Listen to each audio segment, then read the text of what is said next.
Croce in Florence.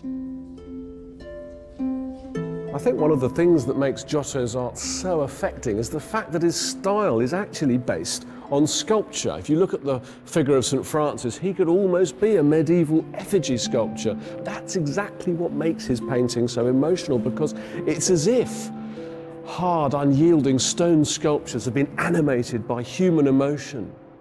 And Vasari puts his finger on the nature of Giotto's contribution to the history of Italian painting very well, I think. He says it's as if Giotto taught painting to cry. He's put tears into the language of art.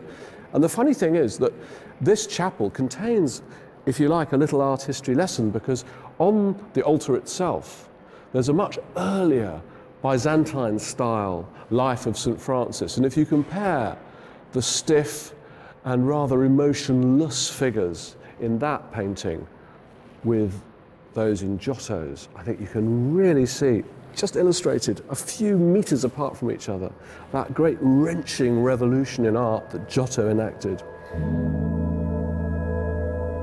Vasari said that Giotto's greatest masterpieces were the paintings he did for the Arena Chapel in Padua. They show the full extent of his genius. But for Vasari, they were also a miracle of technique. And to illustrate Giotto's God-given ability, he told the story of what he called Giotto's O. One day, Vasari says, the artist was challenged to prove his genius, and in response, he simply reached for a brush dipped in red paint and drew a perfect circle in a single gesture.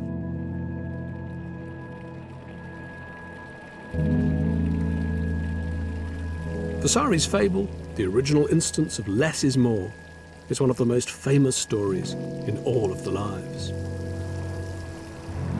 I think the tale of Giotto's O is fundamentally Vasari's way of saying that draftsmanship lies at the heart of Tuscan art, because Giotto's the Moses, the first prophet of Tuscan painting. It's very important that he should have been a perfect draftsman, and that's what this story of the O fundamentally symbolizes.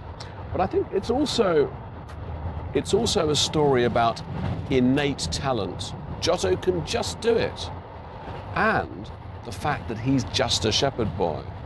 Art, for Vasari, it's a very important point, a message in all the lives. Art is the one place, if you like, in the whole of this complex structure of stratified Renaissance society where someone can simply rise up on their own merits. And it's Vasari's story too, not just Giotto's, because Vasari is himself a humble son of a vase maker who's made it big time. To write his lives, Vasari travelled tirelessly, visiting artists' workshops all over Italy to get first-hand information. That world of the artist-artisan has almost disappeared. But I think that you can still get a rare flavour of it here in the little Tuscan town of Montepulciano. I've come to meet Cesare, who I think of as a kind of living relic. He's a modest coppersmith, but just like the painters and sculptors of the Renaissance, he's the embodiment of a whole craft tradition, and just the kind of man that Vasari would have visited to gather his oral history. Buongiorno. Buongiorno, Cesare. Buongiorno a voi. Benvenuti a Montepulciano. Bene. Che facciamo? Questo è il forno. Sì. Per me è una grandissima fortuna, bellezza, gioia, perché sto adoperando ancora gli arnesi di mio nonno, grandfather. His family have been coppersmiths for nearly 200 years, but he has no apprentice, so he's the last of his kind.